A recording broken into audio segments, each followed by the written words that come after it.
Boa noite, boa noite, boa noite. Vamos começar. Esperar o pessoal chegar. Alô, bem-vindos, bem-vindas. Bem-vindos, bem-vinda, Mara, Áurea, bem-vinda. Vou chamar o Dr. Rubens aqui. Bem-vindos! Gente, essa é a minha primeira live. Nem sei mexer nesse aparelhinho direito. Então, se der algum ziriguidum aí, vocês perdoem que ignorância da mineirinha. Mas eu vou aprender. Sou moça nova, eu aprendo rápido. Bem-vindos todos. Vamos lá, vou chamar o Dr. Rubens.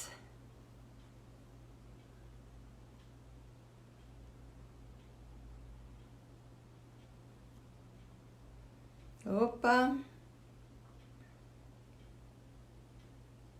Acho que ainda não chegou. Bem-vindo. Vamos esperar o pessoal entrar. Bem-vindos. Oi, Andréia. Ó, o Rubens aqui. Acenou. Vou chamar ele aqui. Dr. Rubens já tá aqui.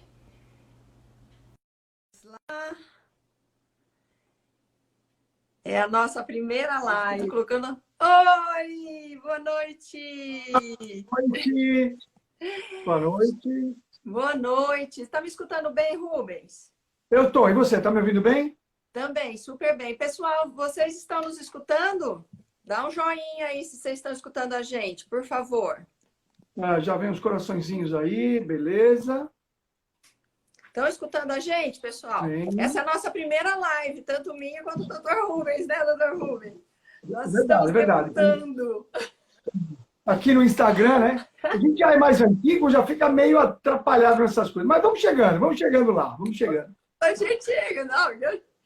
Então, vamos lá. Estão escutando. Então, a Madalena está falando que está escutando, Leila está escutando, todo mundo. Silvia, bem-vindos.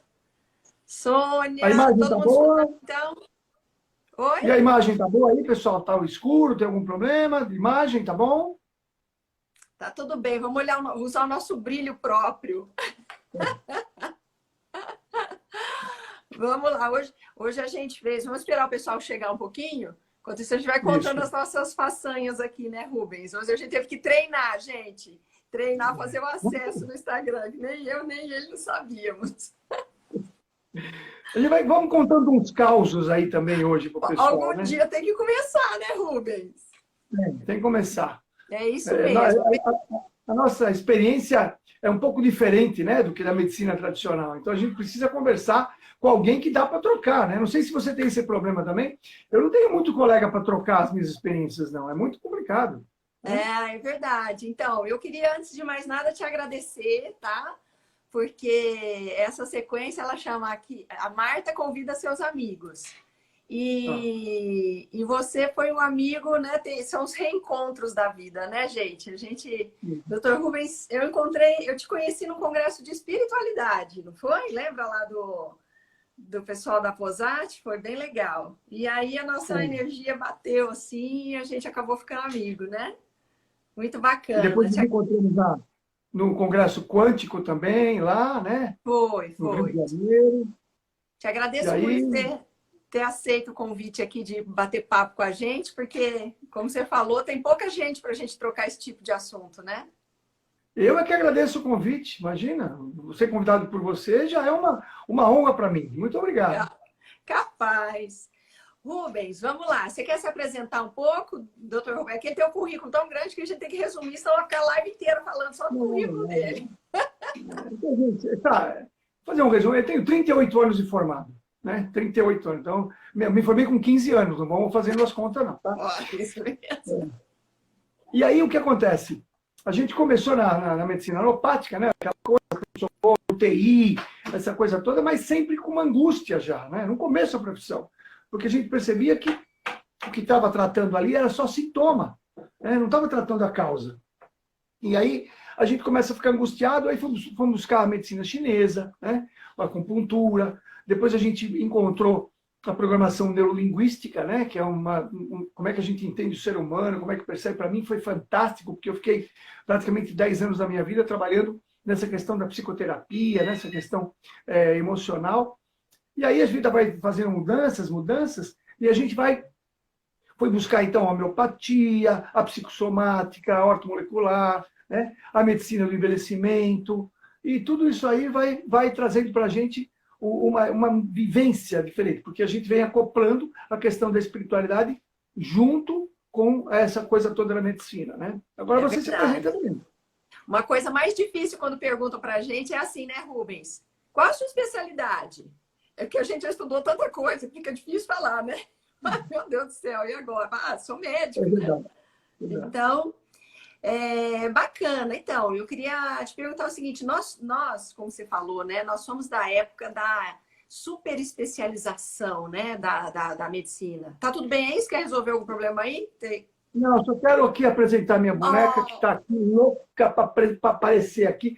Ela que preparou meu cabelo para poder fazer a live. Ó, ela veio aqui para dar ela que te preparou, parabéns. Como que ela chama? Dá uma olhada. Ficou duro o cabelo. Você fez o preparo. Ô, gente, fez live de amigo é assim, tá? Parece filho, toma chá.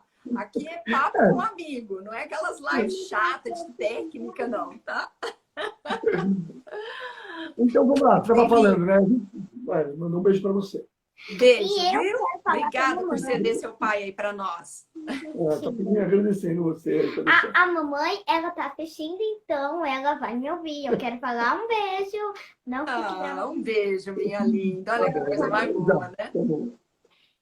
O Rubens, então, a gente na nossa época, quando a gente estudou, né, era o charme, a coisa mais legal era você ser um super especialista, né? Eles cobravam isso da gente quando a gente saía da faculdade. E como é que foi o seu caminho aí para você ir para o lado dessa abordagem integrativa? O que foi esse estalo que te deu? Bom, a minha história acho que começa na adolescência, porque eu tinha já vontade de fazer psicoterapia, eu queria ser psicólogo. E ficava na dúvida, a gente não sabia naquela época a diferença entre psicologia e psiquiatria.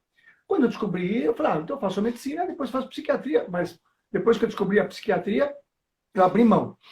E a minha visão sempre foi olhar o ser humano como um todo. Eu sempre quis ser um clínico geral. Eu entendia o ser humano como um todo. A medicina integrativa vem trazendo para a gente a possibilidade de olhar o ser humano tanto do aspecto orgânico, as questões emocionais. Então, quando eu fiz programação neurolinguística, eu sou Master Practitioner, fiz em 1990, estava começando. Eu fiquei encantado, porque eu tenho acesso, a gente tem acesso melhor ao paciente, a gente entende melhor o que o paciente fala. A gente tem uma maneira de conversar, de fazer o paciente se abrir. É muito comum, né? Depois de 5 minutos, a gente utilizando todo um rapport, o paciente fala, nossa, eu vou contar uma coisa que não contei para ninguém. E a gente sabe como é curativo poder trazer essas questões. E aí, como eu venho buscando a espiritualidade, eu sou espírita há mais de 30 anos, eu venho percebendo que de olhar o ser humano como um espírito que está sofrendo, para mim é fantástico, né? Então, eu tenho centenas de histórias onde a gente não precisa praticar espiritualidade, mas a gente precisa aceitar a espiritualidade no nosso cotidiano, principalmente para o nosso paciente, para o nosso consulente que vem com problemas de alma, muitas vezes. Né? Muitas vezes as questões de alma são mais importantes que as questões orgânicas.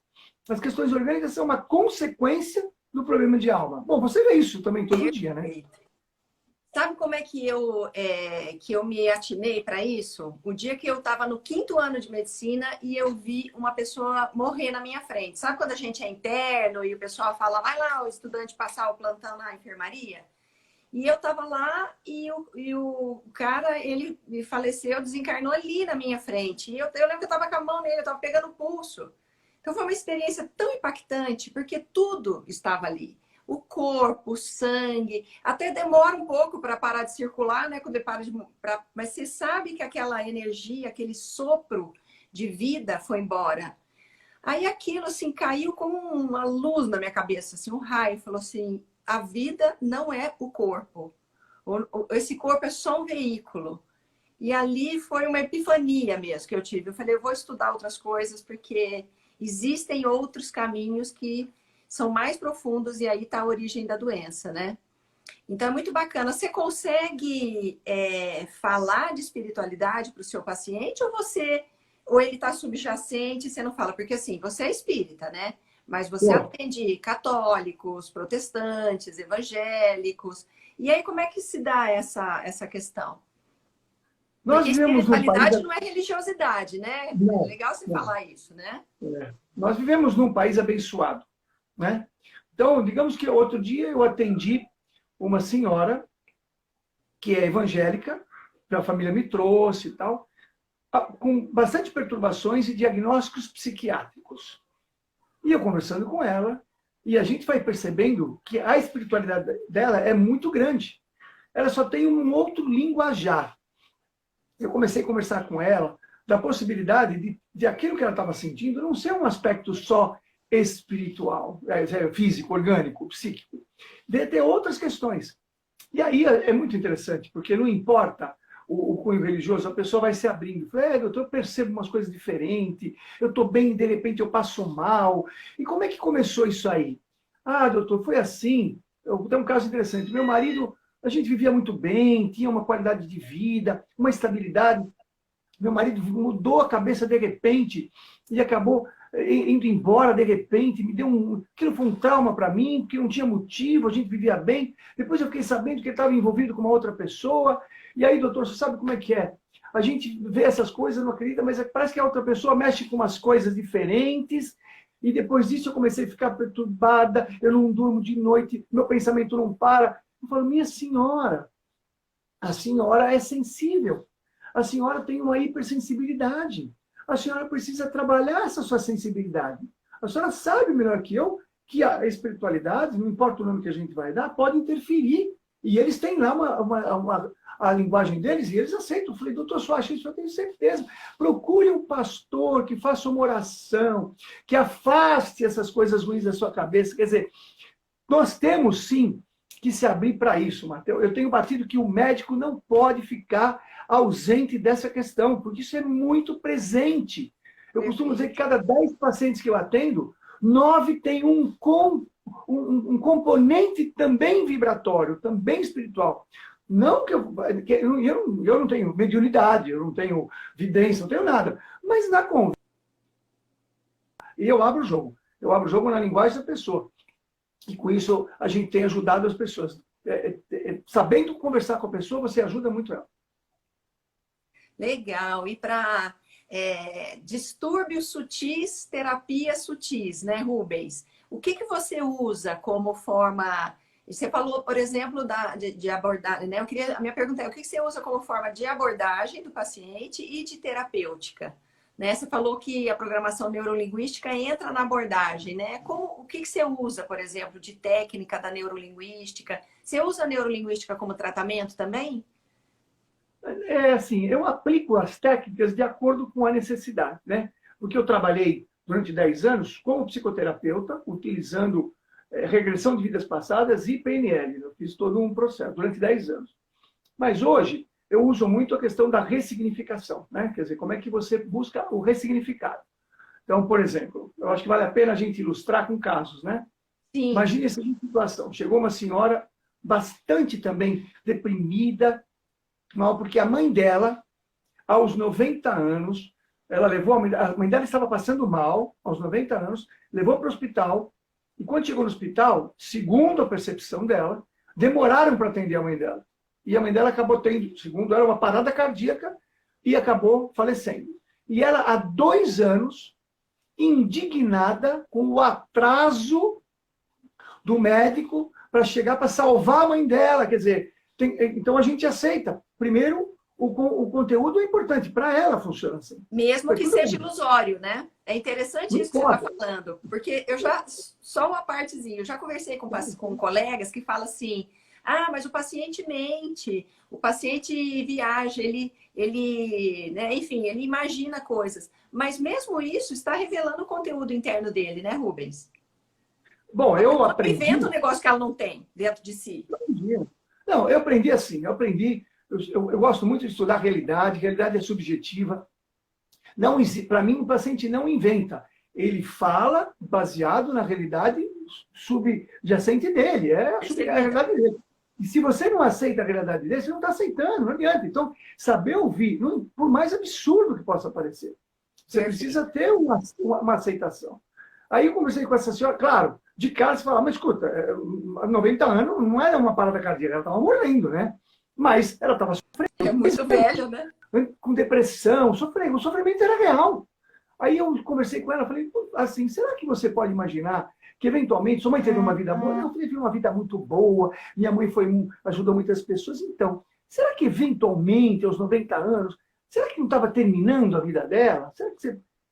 pode ser, doutor, pode ser. Então, se eventualmente ela precisava, né, terminar a vida dela, será que sua mãe deve ter tido um merecimento espiritual muito grande? Porque, veja, se os médicos chegassem na hora, iam reanimar, iam entubar sua mãe, iam colocar numa UTI, ela ia ficar lá 30 dias, 40 dias, num sofrimento. Então, os bons espíritos que ajudam tua mãe atrasaram o médico, ficaram segurando o médico lá para ele não chegar.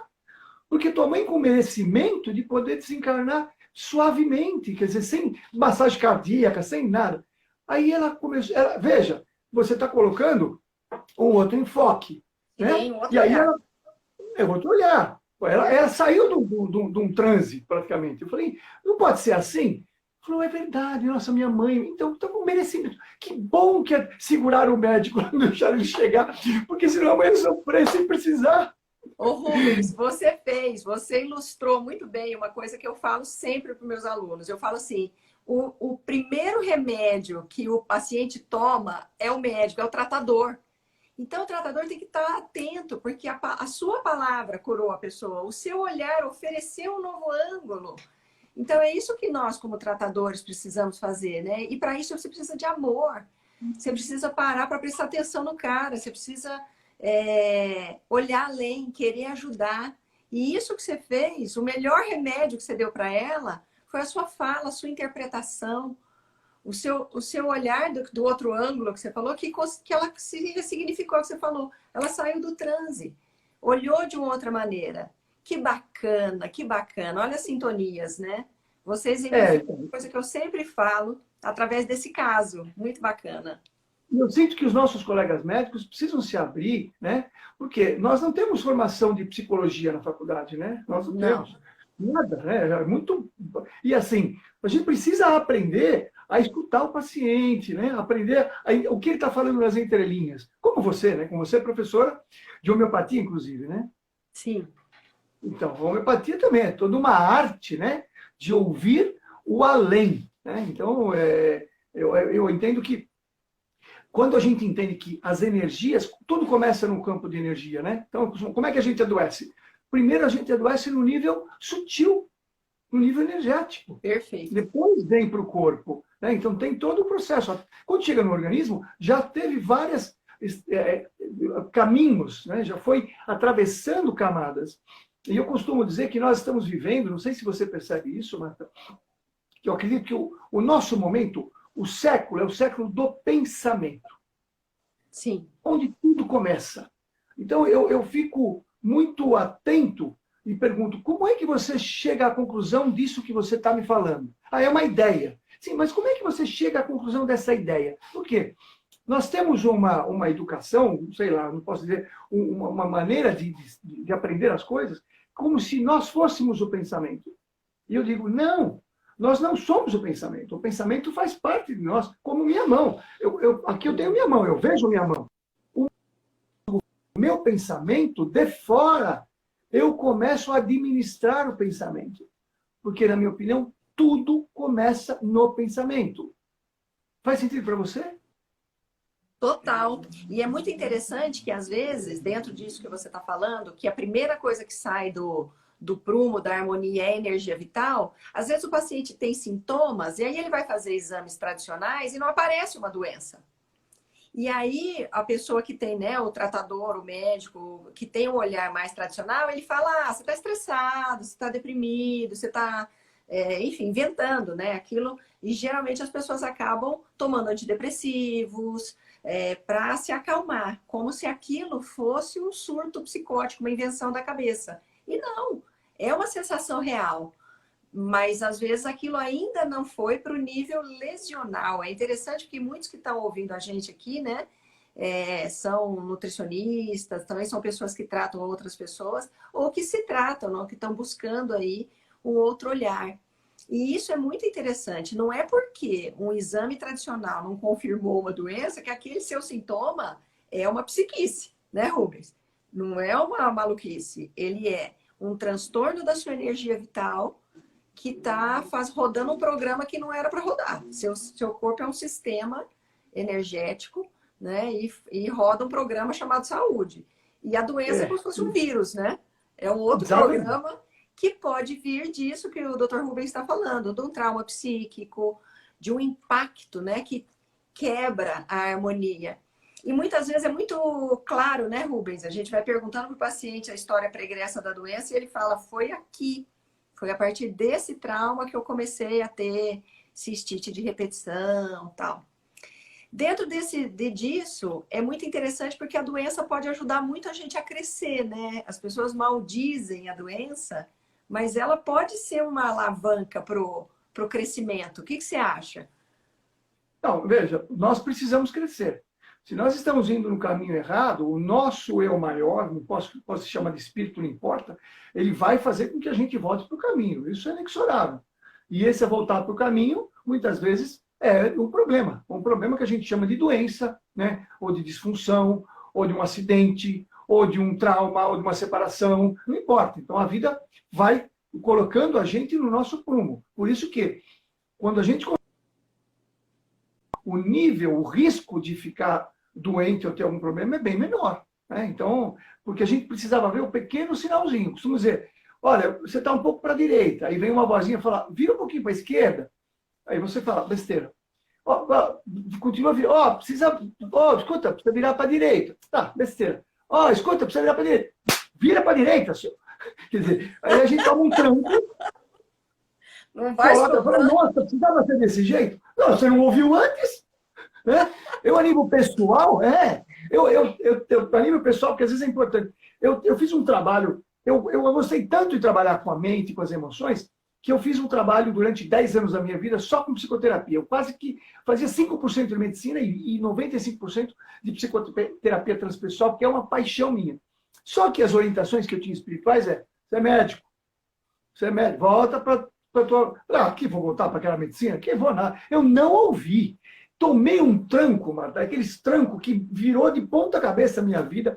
Eu perdi tudo, foi uma confusão na minha vida, eu quase morri para pensar. Bom, mas eu fui avisado, eu não ouvi, entendeu? Hoje eu percebo que eu estou num caminho muito melhor, que é o meu caminho, entendeu? Que é associar a questão do orgânico com o psíquico. Mas eu acho que todo mundo já passou por experiências desse tipo. Né? Então, para mim, isso que você falou, assim, você aprende ou pelo amor ou pela dor. Só que eu costumo dizer, eu tenho um jeito diferente de falar. Você pode aprender pela dor com amor ou pela dor com dor. Toda vez que você tem um problema e você se revolta, é dor com dor. Se você tem um problema e você assimila, tem resiliência, ressignifica, é dor com amor. Então, eu não vejo muito nosso planeta a gente falar, ou é pela dor ou é pelo amor. Só pelo amor eu não estou conseguindo ver muita gente, não. Mas é dor com amor ou dor com dor? Ô Rubens, e quando a doença tem um ganho secundário? Porque eu falo sempre também, né, que eu não acredito em doenças incuráveis. Eu acho que eu já vi coisas do arco da velha que a gente aprende na faculdade de medicina que não cura de jeito nenhum, né? E eu acredito muito que a cura vem de Deus e que nós, médicos, terapeutas, todos nós tratadores, cada um à sua forma, nutricionistas, fisioterapeutas, dentistas, nós somos instrumentos, né? Para que o divino possa operar naquilo que é de cada paciente. Mas, aí eu falo, então não tem doença incurável, mas tem paciente incurável, que são aqueles cuja doença traz um ganho secundário. Como é que você aborda isso? Então, isso me lembra um caso antigo, de uma paciente que estava com câncer, tinha um câncer de mama já numa fase avançada, e nós fomos conversar com ela e a gente conseguiu abordar. Falou, olha, como é a sua vida agora com câncer? Ela falou, o meu marido bebia e ficava longe de casa, agora ele fica aqui me cuidando. A minha filha tinha se mudado para uma casa com as amigas dela. voltou para casa. O meu filho usava droga, parou de usar droga, está em casa. Eu Esse aqui é olhei e ganho falei, secundário, o resto é bobagem. eu falei, então, e se, o que você imagina que se de repente, né, viesse um milagre, assim, e de repente você ficasse curada? Ela se assustou, porque se ela ficasse curada, ela ia voltar à vida anterior, que era de muito sofrimento. Então, assim, não era tão consciente, mas ela estava optando em ficar doente, porque se ela ficasse curada, ela ia perder a família. Veja, ela acabou desencarnando, tudo bem, perdeu do mesmo jeito, né? Porque, Sim. mas, então, eu estou trazendo um caso que foi muito expressivo, tem níveis menores, mas isso que você fala, e a pessoa não percebe. A pessoa não percebe que ela precisa abrir mão de algumas coisas para se curar, senão ela vai persistir com a doença. Mas eu acho muito interessante a gente, cada um dentro do seu métier aí, né, como a gente fala, tentar abordar isso quando a gente percebe, né, Rubens? A gente não se furtar de dar essa ajuda para o paciente. Olha, será que você também não conseguiria o amor do seu marido ou a atenção do seu marido de outra maneira? E fazer entender que ela não precisa ir por esse caminho mais doído. Eu também tive uma paciente que ela foi fazendo uma doença atrás da outra e o marido falou para ela, eu não vou ficar aqui com você porque você está doente, você está indo pelo caminho errado. Era tão óbvio que até ele percebeu, né? Então, é interessante que a gente não se furte a falar isso para o paciente, porque às vezes ensinam para a gente até na faculdade, né? Ah, não se meta, não, isso aí não é da sua alçada, isso é uma coisa, né, de foro íntimo do paciente. Mas se isso é um ponto que está contribuindo para a doença, como é que a gente vai se meter, Rubens? Não é verdade? Olha, eu me meto demais às vezes. Eu não tenho essa coisa não de que o paciente chegou lá na minha frente, de repente eu entro assim, com amorosidade, mas entro nos dois pés e abro mesmo, porque eu sinto que assim, a gente tem uma oportunidade às vezes que é uma oportunidade única, né? O paciente conseguiu chegar lá, né? Isso. Acho que vale a pena citar um outro caso. Esses dias me trouxeram uma menina até de uma outra cidade aqui de São Paulo, de 14 anos. Uma menina jovem, bonita, veio com a mãe, e a gente percebia ali o que aconteceu. Eles moram no interior, tem uma casa lá, eles tinham uns panos lá de circo lá para fazer exercício. A família saiu, foi fazer alguma coisa, 14 anos, estava em casa, quando voltou, a menina estava enforcada. Quase desencarna. 14 anos. Aí eu perguntei, escuta, mas como que aconteceu? Eu falei, não me lembro. Não me lembro. Então, nós estamos vivendo um momento que eu acho que vale a pena abordar aqui, a questão do suicídio em jovens, né, que é uma coisa absurda. E eu tenho para mim uma premissa, Marta, assim. Nos campos de concentração da Segunda Guerra Mundial, aqueles horrores que foram vividos, ninguém pensava em suicídio. Ninguém pensava. Espera um pouquinho. Pior que aquilo, não pensava em suicídio? Não, as pessoas queriam viver. Né? Sim. Então eu chego à seguinte conclusão, tá? Que o suicídio não é inerente ao ser humano. O ser humano tem a maior força que ele tem é de sobrevivência. Eu costumo dizer, você está se afogando, chega a pessoa que você mais ama na vida, você gruda e mata junto, porque o instinto de sobrevivência não dá para você pensar. Então, nada supera o instinto de sobrevivência, a menos que tenha uma outra força e essa outra força seja externa. Então, para mim, qualquer pensamento suicida inexoravelmente é uma interferência de fora, que eu chamo de hacker espiritual, eu chamo. Perfeito. Então, agora, é bom que se diga que eles só chegam até a gente por conta do nosso padrão vibracional, né? Costumo dizer que beija-flor não anda com urubu. Por quê? Porque são vibrações diferentes, né?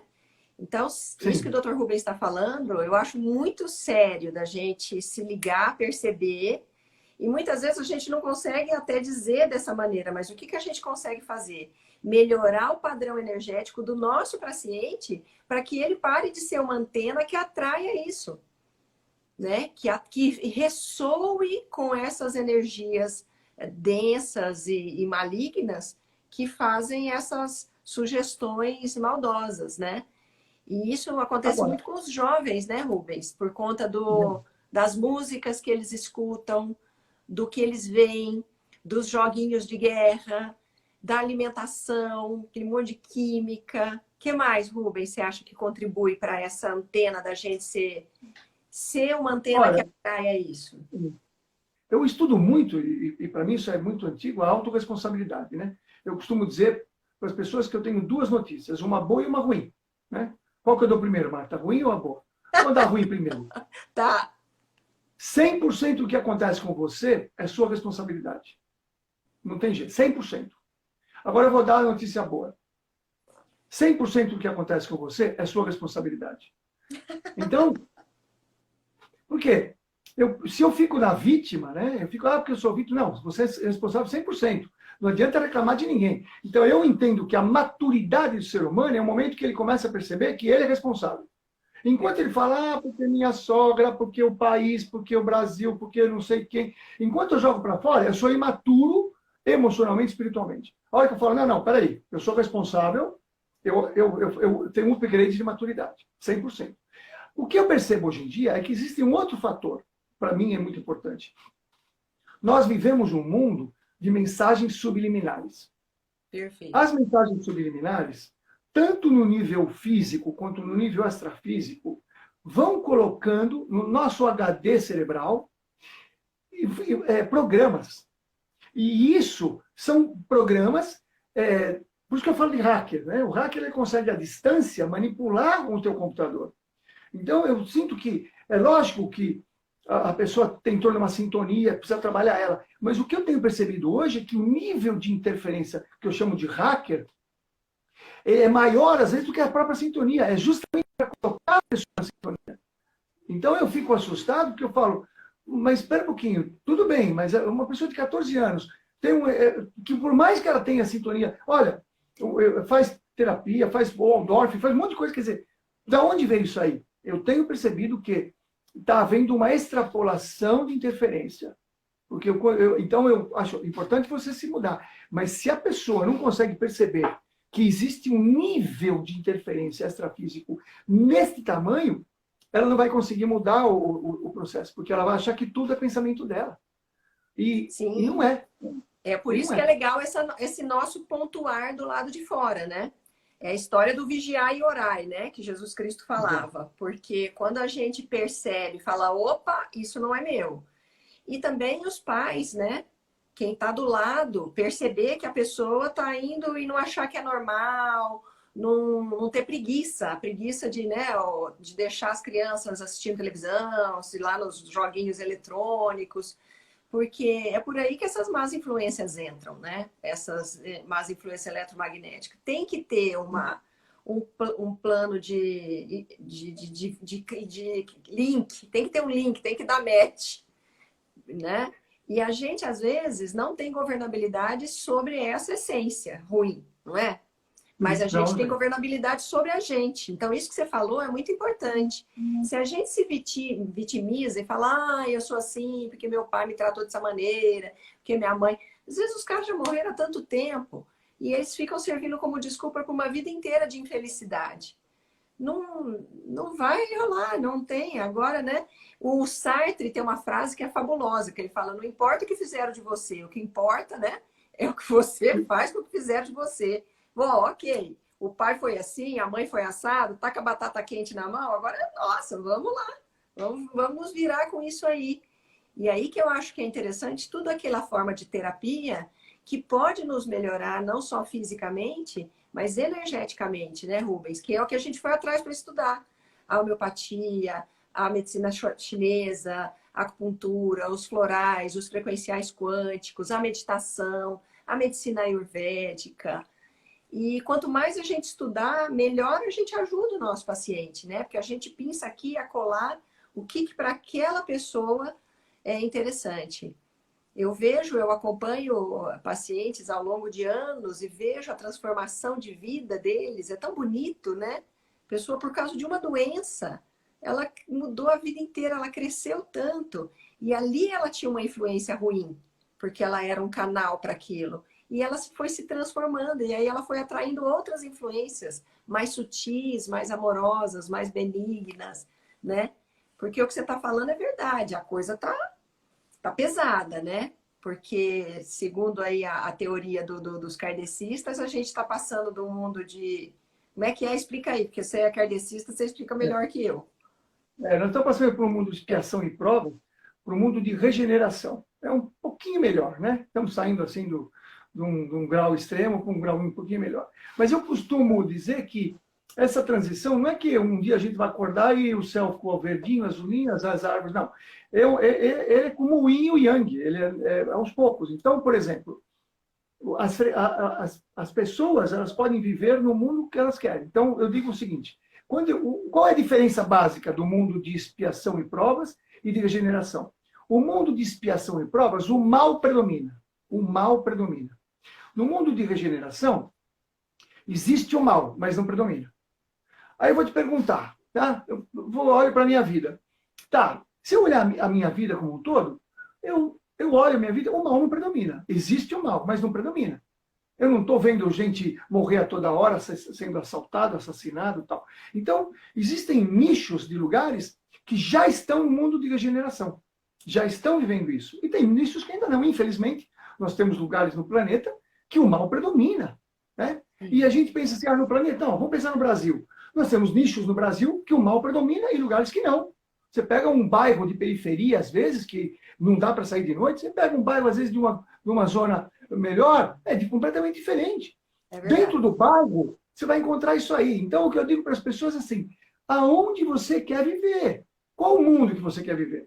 Então, se você fica num mundo que o mal predomina, olhando tudo que é mal, as pessoas são maldosas, porque eu saio e vou ser assaltado, e o governo isso e aquilo, eu estou vivendo num mundo de o mal predomina. Eu prefiro, eu faço uma opção. Eu vivo onde não predomina. Então, se você olhar frequencialmente, é muito interessante, existem frequências. Então, quer dizer, se eu costumo brincar assim, ó, digamos que eu vou fazer uma palestra qualquer, eu falo. Aí eu deixei meu carro ali na esquina. Mas eu estava com muito medo de meu carro ser assaltado. Eu estava com muito medo, será que o carro vai ser assaltado? E aí, então, eu deixei meu carro impregnado de uma energia de assalto, por exemplo. Sim. Aí eu estou lá fazendo um negócio lá, aí de repente passa um assaltante lá que estava cansado aquele dia, falava, vou para casa, vou assaltar mais, hoje já deu, né? Saltar de máscara é mais difícil, essa coisa toda. Só que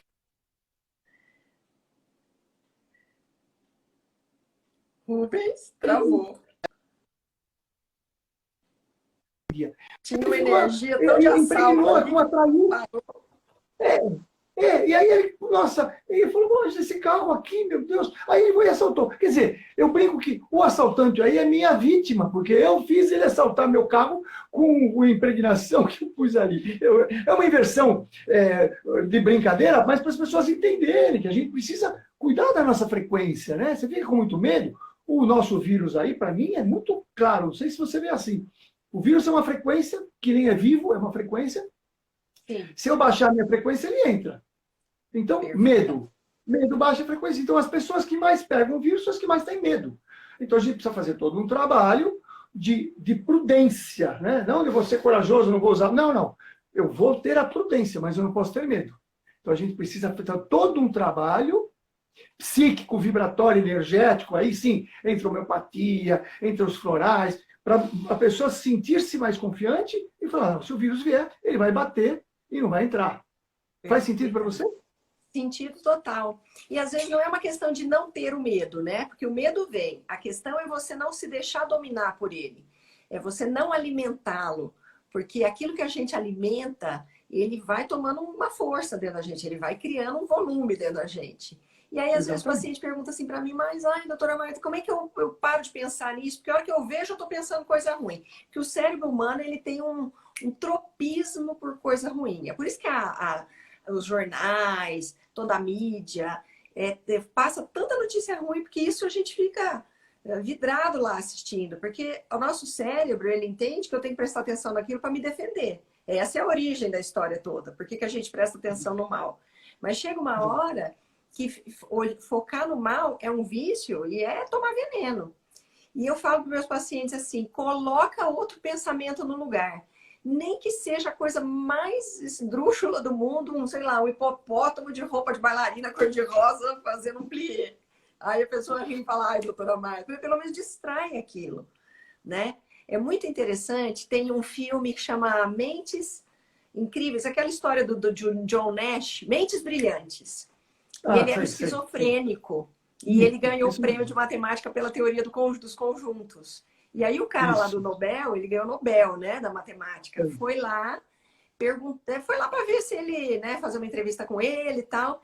E ele falou pro cara do Nobel assim: você veio aqui para ver se eu tô surtado, né? Se dá para eu ir lá na cerimônia do Nobel ou não. O cara falou: veja bem, né? E o senhor não vê mais essas pessoas, né? Que ele era esquizofrênico, ele via pessoas. Ele falou assim: Não é eu tudo bem. vejo, mas eu procuro não prestar atenção. É como se eu fizesse uma dieta mental. Eu acho essa frase desse filme fantástica, porque é isso, é não ceder à tentação de se alimentar de pensamentos ruins. Porque isso vai te mudar, isso vai atrair, desde sempre. Todas as tradições espirituais e filosóficas falam: aquilo que eu temo me sobrevém, aquilo que eu penso eu fortaleço. Desde o Bhagavad Gita até Jesus Cristo fala isso. Então, não Exato. é uma coisa nova, né, Rubens? E é real. Não é uma macumbice, uma coisa de gente maluca. É físico, inclusive, né? É por afinidade. Se eu tenho afinidade com uma coisa, até é tóxico, né, Rubens? A gente, quando tem uma afinidade eletromagnética por mercúrio, por chumbo, né? Quando a gente vai dosar, tá lá. A gente entra em contato com tanto tóxico e, no entanto, a gente acaba absorvendo só aqueles com os quais a gente tem afinidade. Por isso até a gente faz a desintoxicação com a homeopatia, né? Muitas vezes a gente usa, Exato, né? exato. Ainda nesse aspecto do pensamento, quando eu trabalhava muito com essa questão da psicoterapia, eu fui percebendo como a gente pode discernir, e isso é um aspecto difícil, porque o nosso computador cerebral não sabe, quando um pensamento é da gente e quando não é. Né? Como é que é? Então, na época, digo que eu inventei, a gente não inventa, a gente intui, né? É o que eu chamo de jogo do fanático. Aham.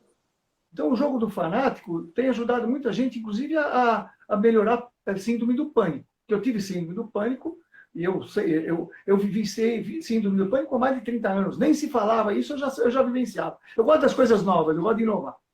Então, Você é vanguarda. governo. E aí, o que eu bolei, que eu chamo de treinamento jogo do fanático. Então, o que eu bolo para as pessoas? Eu falo: olha, nós vamos fazer um jogo do fanático. Como assim? Durante 21 dias, você vai criar um sistema para você treinar a tua mente para perceber o que não é seu e o que é seu. Como a gente vive a vida inteira achando que o pensamento que eu estou pensando é meu, né? Porque é natural, eu estou pensando é meu. Eu digo para as pessoas: você vai precisar fazer um treinamento, um jogo, eu chamo de jogo do fanático, para você ver quanto é teu e quanto não é. E quando eu falo jogo, eu quebro uma resistência, né? E brinco: o jogo do fanático é uma resistência. Então, o que eu peço para as pessoas? 21 dias, tudo, 100% de qualquer situação ruim, pensamento, sensação física, tropeço na rua, computador que não funciona, a máquina de lavar que deu pau, qualquer coisa vai ser de fora. Vai ser influência de fora. Eu peço para a pessoa fechar a questão. E a resistência: mas não é tudo espiritual. Eu falei: claro que não, mas é um jogo. Com esse jogo, você vai construir uma referência.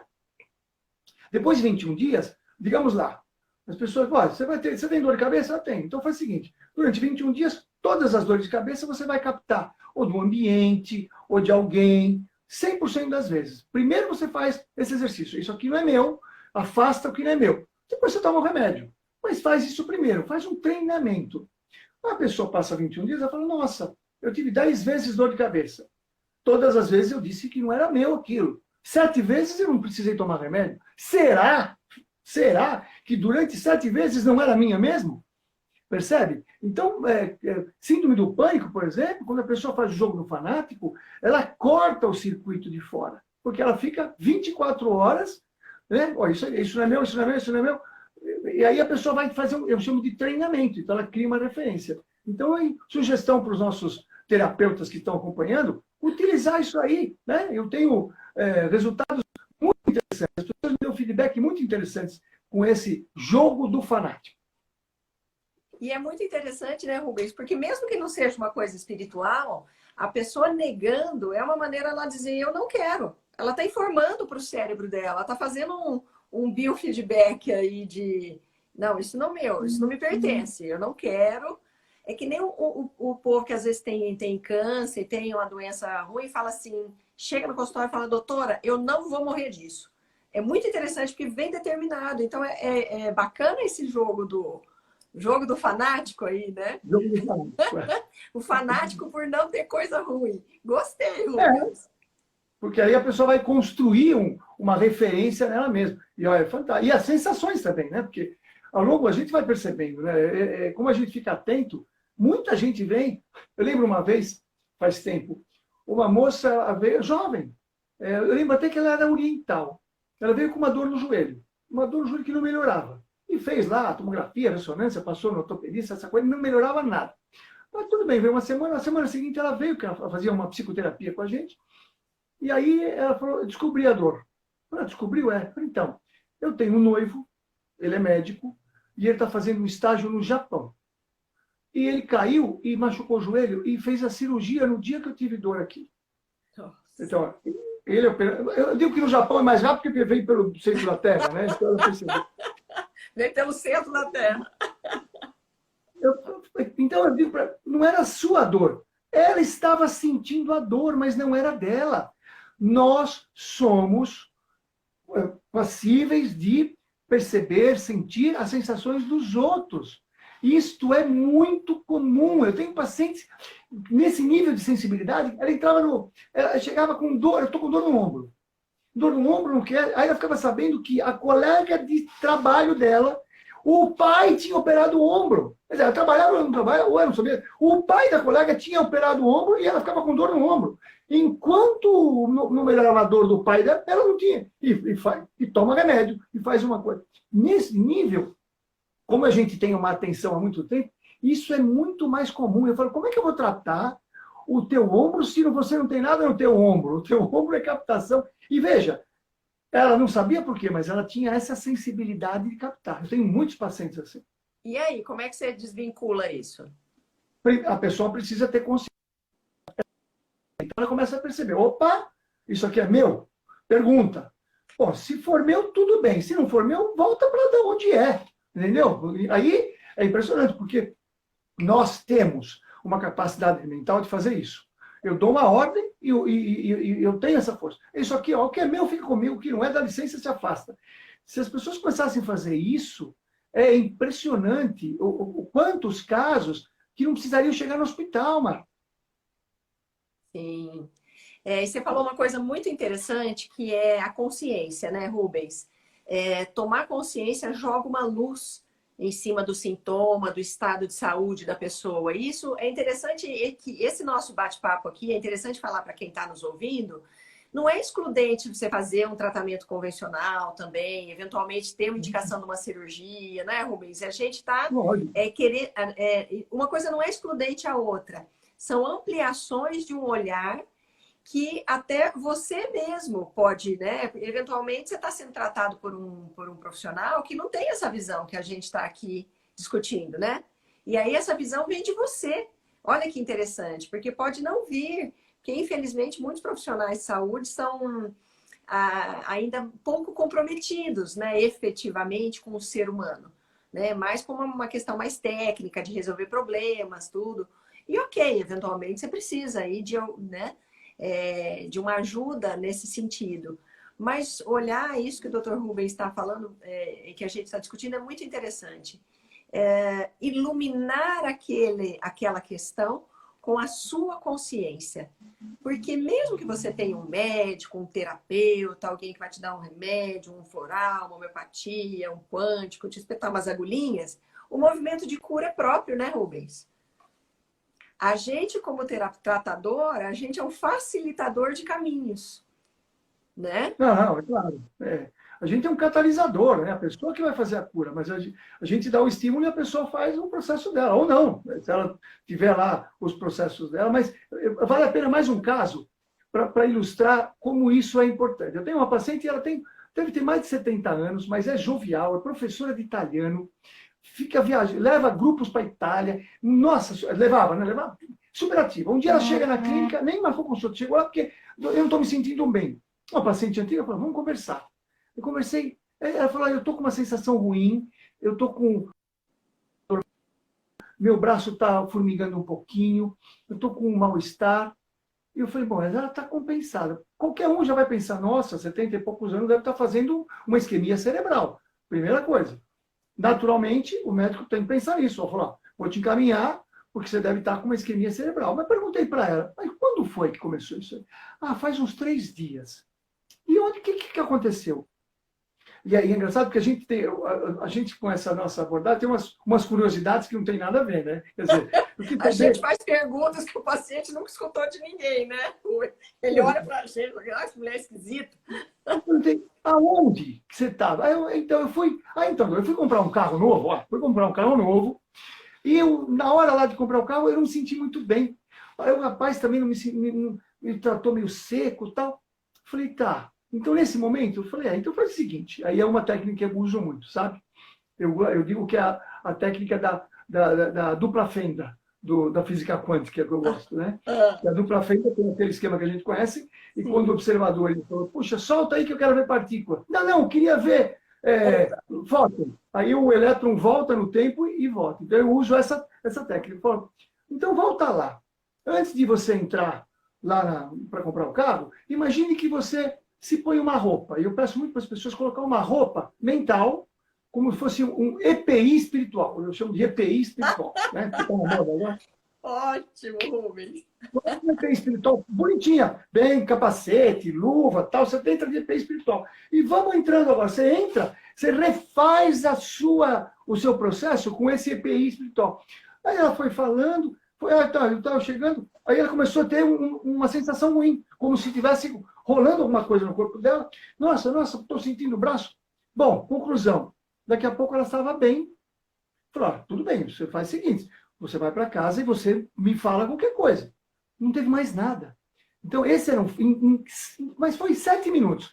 Ela ia parar numa UTI, fazer ressonância, vão dar decadron para ela, vão fuçar. Ele ia ficar mais doente. Então, eu digo para as pessoas... O que tinha acontecido na história do carro? O que tinha acontecido no momento? Tinha acontecido alguma coisa? Um campo vibratório do atendente, ela tinha sido contaminada. Ah, nossa, que loucura. O que eu pego de contaminação vibratória, eu pego onde falar. A gente vai conversando e a pessoa vai sentindo a contaminação vibratória. Quando você está com a EPI, é como se você tivesse protegido. Você entrou no lugar, tinha fumaça, você tossiu. Não, agora você está de máscara, você não vai tossir. Então, eu digo para as pessoas, volte sempre no momento anterior e refaça a história protegida, com uma roupa. Eu tenho eu tenho uma dica nesse sentido também, Rubens, que é... Porque isso existe mesmo. Eu sentia muito isso quando eu trabalhava, quando eu estava estudando ainda lá na Unicamp, que a gente é interno, né? Que a gente dorme no hospital, e vive praticamente 5º, 6º ano a gente vive no hospital. E eu saía acabada, escutava coisa, enfim. E aí eu imaginava, comecei num sonho, eu fui orientada a fazer isso, uma abóbada de luz, sabe aquele tipo de negócio de vidro que a gente põe no bolo, assim? Te recobrindo como se fosse um escudo. E aí eu só entrava no hospital protegida por aquele escudo de luz. Menino, a diferença era brutal, como eu saí inteira da faculdade depois. E outra coisa também chamava imaginar, né? A imaginação ela é muito poderosa. Então eu imaginava uns anjos, mas eram uns anjões, assim, maromba, forte, com escudo, com lã. Não era aquele negócio assim, tocar harpa, não. O negócio da Unicamp. Não. Então, muito interessante isso. Quando eu costumo falar do toroide, né, Rubens? A gente tem um campo, gente, de energia que é como se fosse uma maçã. E esse campo, às vezes, ele é longo, dependendo do padrão vibracional da pessoa. E você sente, quando você entra em contato com a pessoa, mesmo distante, você entra em contato com o toroide energético dela. E imediatamente você sabe se você gosta ou não daquilo, né, Rubens? Tem gente que tem um toroide que você arrepia, você fala, ai, meu Deus do céu, peraí que eu vou escrever um livro de 600 páginas e já volto. Então, eu sempre falo, né, para os meus pacientes também, se você sentiu isso, Não fica deixando o seu cérebro justificar, não, que absurdo, onde já se viu, essa pessoa é tão intelectual, ai, é um amigo, é um professor, é um XPTO. Não, não gostou da energia dele? Vaza, vai embora, né? Criar escudos energéticos é muito interessante. Olha que legal essa, né? Essa dica do Dr. Rubens de refazer o caminho com esse EPI espiritual, que pode, de repente, ser um escafandro também, né? O cara imagina que nem um astronauta ou essa abóbada de luz. E pode ser de qualquer cor, né? As pessoas acham que a imaginação é uma coisa pouca, né, Rubens? E não. A imaginação efetivamente cria. Cria escudos, né? E outra coisa... Diga, pode falar. Não, só para completar, também não foca, não olha para o mal. Se você sacou com aquela pessoa, porque tem gente que com o olhar, a pessoa, né? Eu, fiz de louca, faço a egípcia. Eu não olho, não foco. Isso também é legal, porque tem gente que captura a gente com o olhar. Eu tenho uma palestra que eu falo sobre a contaminação, né, da história da medicina, esqueci o nome dele agora, do médico, que ele pediu para lavar as mãos, porque as pessoas não lavavam as mãos para fazer os partos. Depois do parto. Também não lembro o nome dele. Ele não é um cara muito conhecido, né? Mas ele foi genial, né? Foi genial, só que ele foi extraditado da medicina, ele foi expulso da medicina, morreu como um louco porque ele pediu para lavar as mãos, e na época que não se lavava as mãos, era um absurdo. E eu digo que hoje nós temos um tipo de contaminação muito semelhante, que é a contaminação vibratória magnética. Então, eu tive vários casos de pacientes que saíram do hospital estranhos, deprimidos, doentes, e deu tudo certo, a cirurgia foi ótima, tudo bem, mas teve uma contaminação vibratória magnética. Então, veja, imagina um centro cirúrgico, totalmente higienizado, bonitinho, limpo, limpinho. Só que ali teve um quadro de uma cirurgia muito grave, com parada cardíaca, às vezes com morte de um paciente. Isto também impregna o ambiente, isso chama campo morfogenético. Né? Não precisa nem falar de espiritualidade. O campo morfogenético fica ali. O próximo paciente vai se contaminar, porque ninguém fez limpeza. Então eu falo, está tudo contaminado. E aí a pessoa se contamina. Então, eu tenho vontade, eu tentei já, mas os hospitais não estão abertos, de fazer um trabalho duplo cego, de fazer uma limpeza vibratória à distância. Então, pegar 10 salas cirúrgicas, por exemplo, no hospital, acompanha os pós-operatórios e tal. 5, eu vou ter uma equipe à distância que vai fazer a limpeza vibratória magnética. E 5, não. E ninguém vai saber, nem quem está limpando, nem o hospital. Depois de um tempo, a gente vai ver a diferença do pós-operatório das pessoas. Perfeito. Coisa super simples. Que poderia Fica a dica aí para quem está escutando. Eu estou tentando. De repente queira fazer esse trabalho. Não tem os hospitais, não, nenhum abriu. Eu não consegui chegar, porque vai provar que existe uma contaminação. Sim, Rubens, mas também a gente pode fazer isso nos nossos consultórios. Vai estar faltando 2 minutos. O papo está tão bom, passa tão rápido, mas o Instagram está falando aqui 2 minutos já, tá? Então, a gente pode fazer isso nos nossos consultórios, inclusive, né? Quando a gente sentir nas nossas casas, né? Fazer uma prece, usar incenso, né? Rubens, eu queria... Oi? Nossa mente é poderosa. Precisamos fazer com que ela funcione. Então, eu queria, antes de mais nada, te agradecer muito. Esse papo foi muito gostoso, muito instrutivo, né? A gente acabou não falando nada que a gente combinava. Fomos para outros lados. Não, muito legal. Você vê como é legal a gente ser intuído, né? Ajuda. Vamos lá, bora lá. E eu queria que você deixasse uma mensagem aqui para o pessoal que está nos escutando, porque muitos são pessoas que cuidam de pessoas. Então, eu queria que em 1 minutinho, menos de 1 minuto, você deixasse sua mensagem antes que o Instagram divulgue a gente. Ame a si mesmo, ame o próximo com a si mesmo. Então, o primeiro paciente é a gente mesmo. Trate de você, cuide de você, se ame, porque a gente não dá o que não tem. Então, a gente precisa aprender a se amar. É uma lição crística, mas para o cuidador é importante. E eu tenho o meu canal, Saúde Funcional, Vida Plena. Saúde Funcional, Vida Plena, tem uns videozinhos lá que a gente vai colocando. Quero te Vale a agradecer muito, pena. Marta. Foi muito boa essa conversa. Foi muito boa, gratidão imensa. Um beijo grande. Escutem mais aí o que o Dr. Rubens tem para dizer, pessoal. Beijo para todos. Fiquem com Deus. Sejam abençoados, iluminados, com saúde e muitas boas vibrações. Até a Muito próxima. obrigado. Beijo, Até a próxima. Rubens. Fica com Beijão, Deus. obrigadão. Obrigada. Tchau. Tchau.